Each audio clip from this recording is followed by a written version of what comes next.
I think the evil hiding in the dark has always existed. It seems like they've come forward in recent decades. Maybe it's technology and the explosion of population. Or maybe it's something else. Maybe they've been unleashed. What I'm about to share is 100% true and a vital part of the fight against the Neph and other creatures. You deserve to know that there are elements within the government that are fighting for you. You also deserve to know that small elements within the government are working against you. Will you be ready to fight? Day 2 in Afghanistan, 2009. I dreamt the most vivid and lucid dream the night after we had killed the beast. I was dead, standing in some unnatural place. It was pitch black, stretching on for eternity. The only light in this place emanated from my body. I felt like I was floating, like my body did not physically exist. I ran in every direction, screaming for help, never seeing another soul or any light. I finally gave up, sitting down, ready to spend the eternity in isolation. I suddenly began to sense the same fear and despair that I felt in the presence of the giant we had killed. Please God, no, I thought. On cue, the giant walked out of the darkness. It looked the same, but its eyes were now yellow, with red pupils. It bent down to look at me in the eyes, licking its lips, and giving me a look of disgust. It said, "You sent me to this place, you and your filthy god. Now that you're here, I will make you pay for eternity." As its hand was inches from snatching me up, I saw a flash of light dart between us. I shot upward, hearing the beast yell a guttural cry of agony.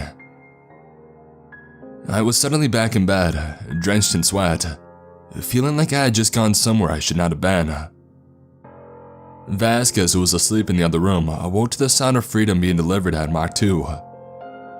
The shipping container I'm in rattles so hard that my gear falls off the hook of the wall.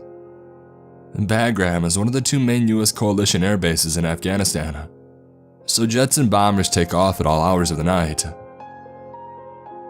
Vasquez yells, "Son of a bitch, shut the hell up," as he throws something at the ceiling. Leaning over my less than sturdy plywood wall, smiling and stroking my hair. "Wake up, young one," I threaten to bash his skull in, knowing full well that he can snap me like a twig. He laughs and slowly lowers below the plywood. I throw my leg holster on, pulling my Glock out. I release the mag, ejecting the chambered round, catching it mid-air and pushing it into the top of the mag with my thumb. I tap the mag on the side and I pop it back into the pistol with a resounding click, leaving it in green status.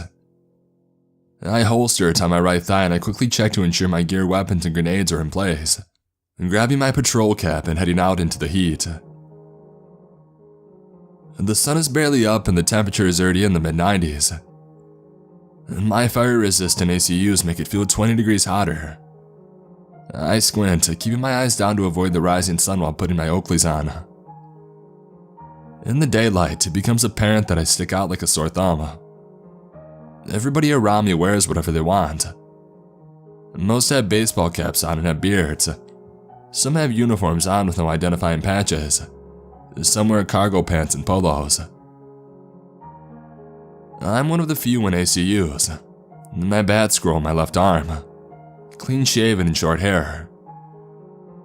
The Rangers are one of the few spec op units that wear uniforms and abide by shaving hair length standards.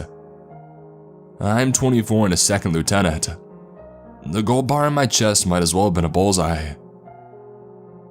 Being a second lieutenant in bat is like being a freshman that has a captain in the varsity football team.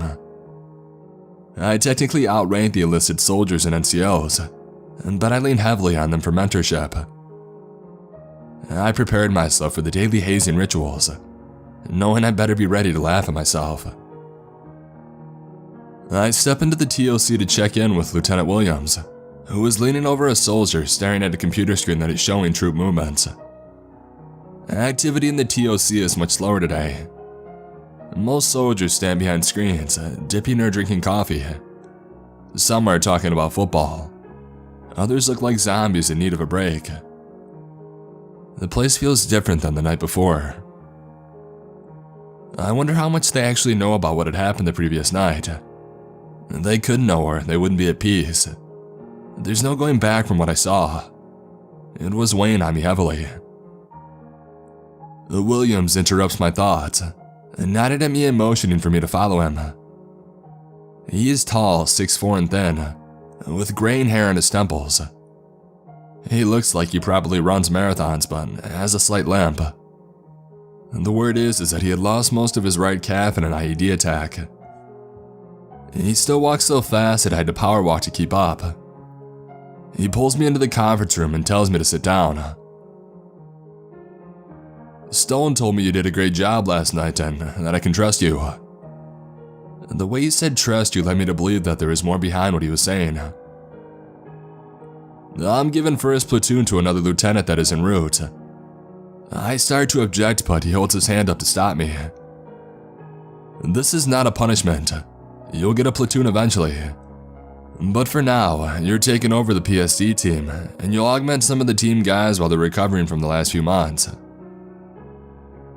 He gives me a look of reassurance that lets me know that there is more to this.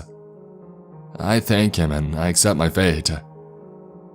He tells me to get unpacked and settled, and that he'll find me for my next mission.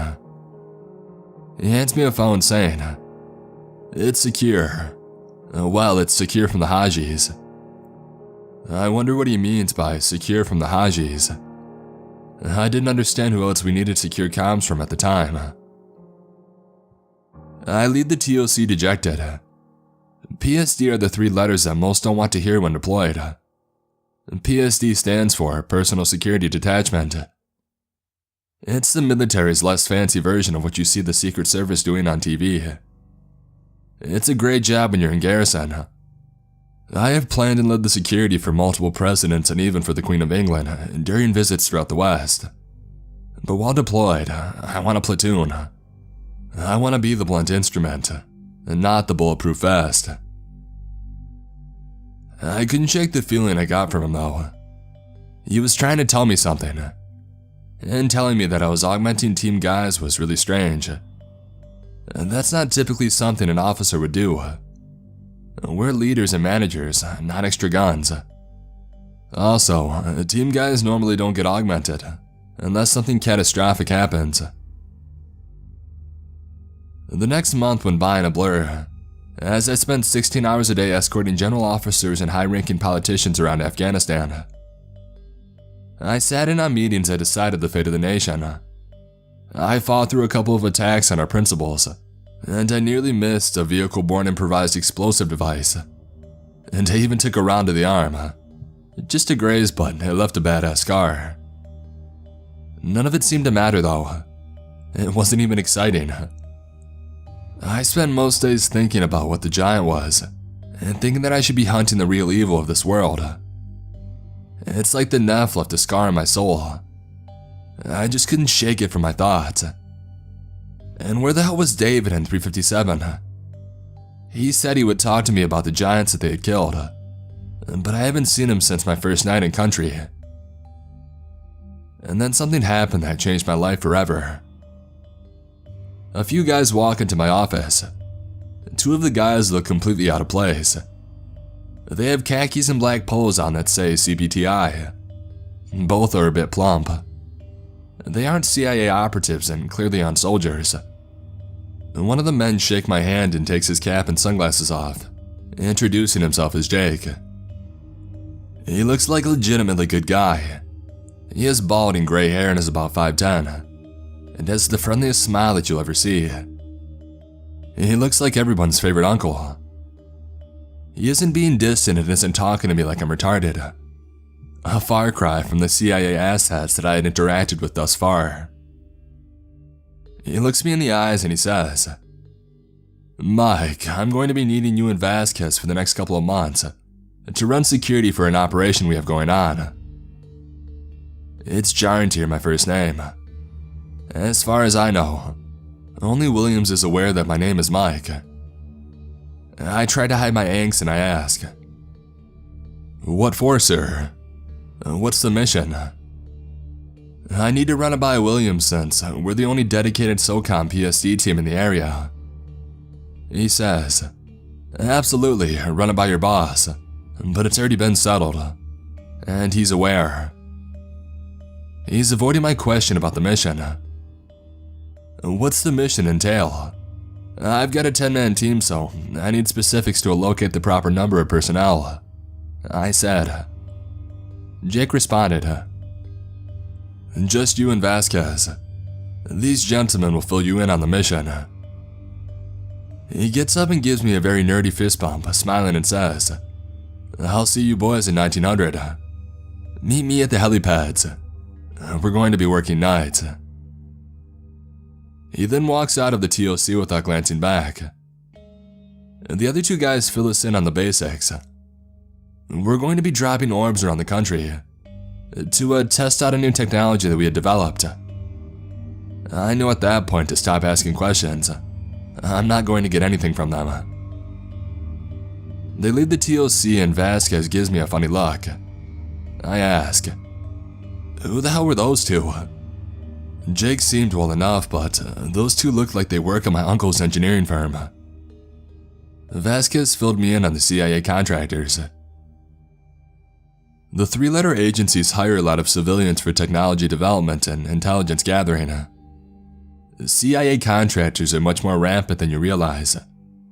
If you've worked at a major engineering firm or technology provider to the DoD, and then you've worked for or with somebody that has been contracted by the CIA at some point, you've clearly picked up on the distrust or outright animosity between the Spec Ops community and the CIA. It's not always that way. There are lots of great CIA agents that try to take care of us.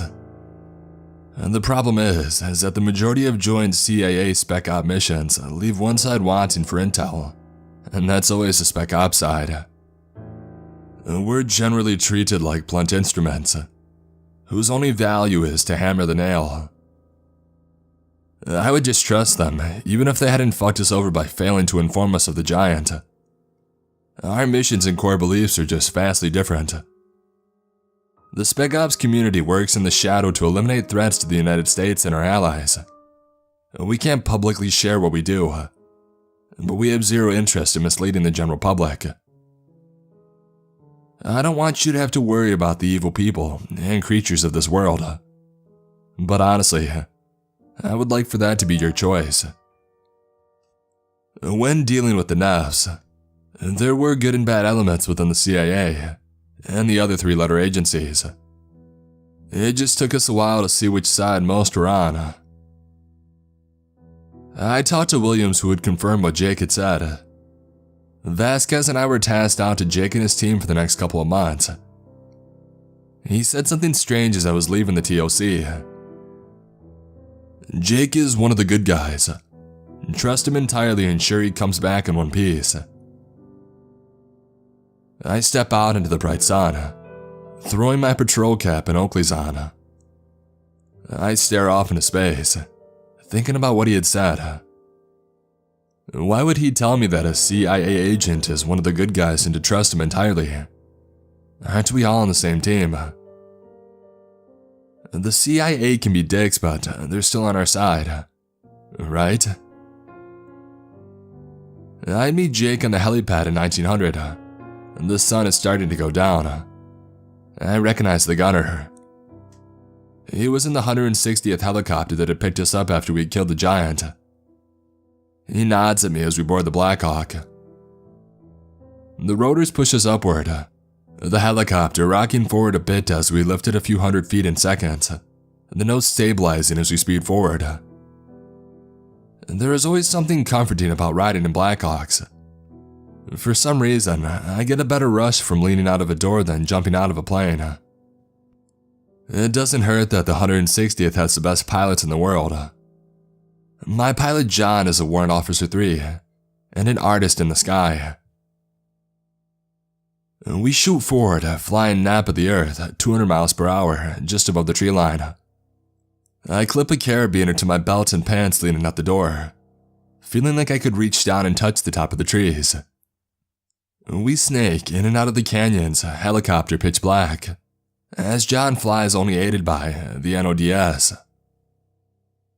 We travel for about an hour as I hear Jake say, "Right here, and put it down above that cave." We step out of the bird, Vasquez and I sprinting in opposite directions, diving into the prone and facing the tree line. One of the engineers pulls a small robot out that looks like the kind you see bomb squads use in the States. Using a remote control, he wheels it down the cave opening. It's carrying a large crate of small orbs that looked like they were full of wiring. The robot returns and we unload the Blackhawk, flying up into the brisk mountain air. Periodically, the engineers drop loads of orbs off the side of the Blackhawk. No one speaks the entire trip. They just monitor the computers, which Vasquez and I aren't allowed to view. This happened every night for the next couple of months. For 12 hours, we headed out over the countryside dropping orbs and sending the robot into caves. I had no idea what the hell was going on. Vasquez and I were frustrated because we were wasting valuable time in country, staring at the tops of trees and pulling security for a robot. Most nights we didn't even return to Bagram. We landed at some desolate FOB, leaving from there the following night. Jake would smoke cigars with me after missions. He would talk about his family back home or about how he joined the CIA to protect America and reveal the truth. Truth with a capital T, as he would say. He had a necklace, a crucifix with rosary beads, and that was always wrapped around his wrist. He constantly fidgeted with the crucifix between his fingers. It was like he was always nervous of some unseen force. He would talk to me about my high school, which made me supremely uncomfortable at first, because no one knew where I had gone. It was a private Christian high school in Missouri. He would talk to me about how I played football and basketball there. We would have philosophical debates about Christianity, since he was Catholic and I was a Protestant. Always respectful and always interesting. I'm not sure when it happened, but he became like an uncle to me. At the end of our conversations, he would always pause and look me in the eye. He wanted to tell me something about the mission, but he just couldn't do it. One night, once we were nearly complete with our mission, he came to my hooch late at night. It must have been 0200. The only activity on the COP was soldiers pulling security in the towers and fighting positions. He tells me to ditch my electronics and rub some sort of wand over me like security at an airport. We then walk outside the COP, which makes me highly uncomfortable. We aren't exactly in Missouri. He walks over to a shallow cavern and drops a few of the orbs we had been leaving around the country. I watch as a small green light comes on each one. They suddenly roll forward, spacing out, and coming to a rest at the opposite ends of the cavern. Sitting on a rock, he pulls out his laptop and motions for me to look. It was the cavern that we were sitting by. It was like staring at a 360-degree picture online. The cavern was completely mapped out. He moves a joystick, steering his way around the cavern. I could see in great detail the granite walls and even the small bugs that were flying around, frozen in midair. It finally dawns on me as I look at him. Holy shit, we've been mapping the caves of Afghanistan. He says, "Yep, it's not perfect though. Some of the deeper caverns have dark spots, but it's a start. My team thinks that we've covered about 30% of the cave systems." I'm blown away. This is going to be huge. Bin Laden, the Al-Qaeda, the Taliban. We're going to make some major progress in the war on terror. He looks at me and raises his hand above his head, just like Stone had done before battling the giant. "Think bigger," he says, grabbing his computer and heading back to camp. The next morning, Jake grabs Vasquez and me and tells us we're going to see a friend. We borrow a vehicle from the Kiwis responsible for the area driving into a tiny village a couple of hours away from the COP. Jake dismounts, motioning for us to follow him into the small town. An elderly Afghan man, a long white beard, head wrap on, smiles, and he said something in Dari. Jake gives him a hug in a response. We sit down at a table full of traditional Afghan foods. We spend an hour with small talk, Jake translating the entire time. The Afghan elder finally says, "You have new friends. You want me to tell them about the beast?" Jake nods, looking at me. He says, "Sadi is the elder of this village and a dear friend of mine. He led me on the path that I'm on. He introduced me to the giants when I was about your age."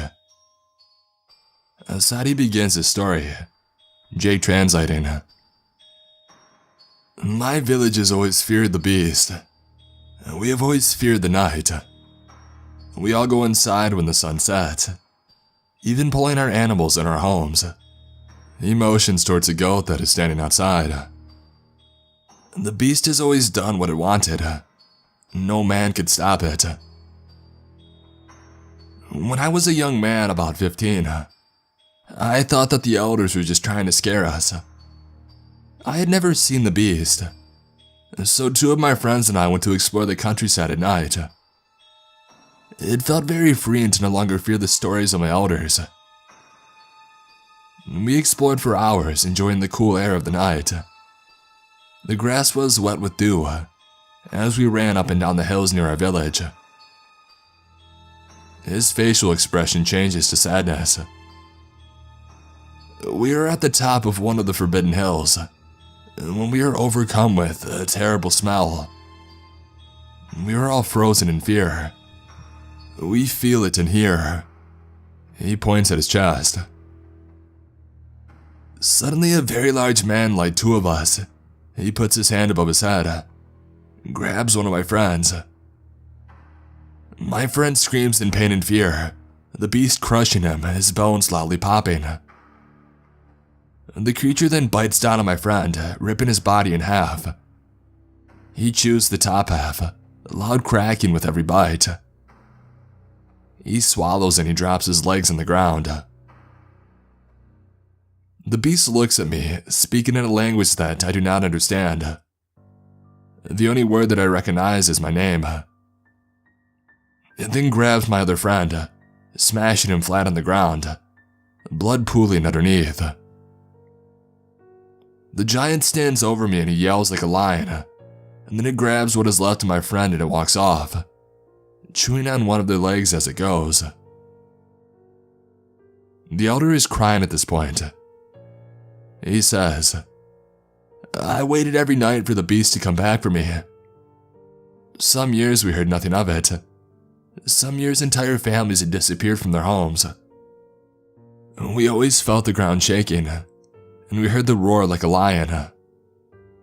Every time I heard my name yelled, between the splintering and cracking of homes being destroyed. I was always too afraid to reveal myself. I can still hear the crunching of my friend in its mouth." He then looks at Jake with a small smile. "Until Jake and the other Americans found and killed that beast many years ago. I've slept soundly for many years now." We thank Asadi for the food and we give him gifts. Jake gives him a hug and says that Pashto word for friend as we leave. We head back to the COP, not saying a word. All that I could think of was the giant's yellow eyes. My heart was pounding with rage for the innocent people of Asadi's village. The next morning, Jake informs me that we're done mapping for now. He puts his arm around me and he walks around the corner of the sleeping quarters. "Mike, I've enjoyed our talks. I informed Williams that you and Vasquez did an awesome job and that I trust you entirely." He reaches out and slides something in the breast pocket of my ACUs, saying, "Go see Williams," before closing the Velcro. "John will take you to him. Williams has a new mission for you." Welcome to M. I must have looked extremely confused. He smiles and gives me one of his patented nerdy fist bumps and he walks off. We descend towards a COP in the most remote part of Afghanistan. Jagged mountains litter the landscape, snow covering the peaks. The Black Hawk dips sharply as we pass through 2 peaks and into a small clearing, landing within the walls of a COP. I had just spent the last couple of months flying around all of Afghanistan. I never saw the COP or these peaks. I had no idea where we were. I was placed in the most counterintuitive fashion possible. It was at a base of Hidden Pass, sheer cliffs all around. There were only a few pilots I knew that would risk landing in a place like that, and we were on the low ground. An enemy ambush would leave us defenseless. The rotor slowly winds down as we step out of the chopper. David is there to meet me. He has a huge smile on his face, which is weird for team guys. His patrol cap off, only his kippa covering his head. "Welcome to FOB Exodus," he says, nodding at the pilot and the door gunner. He grabs my bag for me and he ushers Vasquez and I towards the TOC, which looks like every other shitty TOC in a desolate outpost. Maps and TV screens littering the walls, soldiers sitting at tables, monitoring radios. The odd part is that 2 huge team guys stand in the back of the TOC, each at the low ready with weapons. David says, "All good, guys." They push the shelf to the side. It makes a loud grinding noise as it begrudgingly slides across the floor. Where the shelf used to be is a staircase. David says, "I hope you're ready to be tortured," with a smile. He motions for us to follow, leading us to a door at the bottom of the stairs. He knocks 3 times and he waits for a voice to call him in. I follow him into a large conference room with a huge table in the middle. William stands in front of a TV screen, conducting some sort of intel brief. A dozen guys sit at the table. I recognize Captain Jones and a few team guys, and a CIA agent from Bagram. There were a few SAS officers, 2 Brits and an Aussie, a Canadian JTF-2 NCO, and an ANA commando, Afghan. On the end sat an Israeli commando, who I would later learn served in Sayret. The wall has TV screens and dry erase boards and corkboards. All are littered with pictures of creatures. Most look like the giant that we had killed, labeled Nephilim, Raphim. Other terrifying creatures litter the wall. There are maps with red tags, signifying targets. One corkboard has pictures of what looks like angels and Greek gods. It's labeled Watchers and Fallen Angels. Vasquez has a seat at the table, winking at me and smiling. William says, "Oh, welcome back, Vasquez." He turns to me and he says, "Welcome to Task Force M. We've decided that we can trust you entirely. Are you ready to kill real evil?"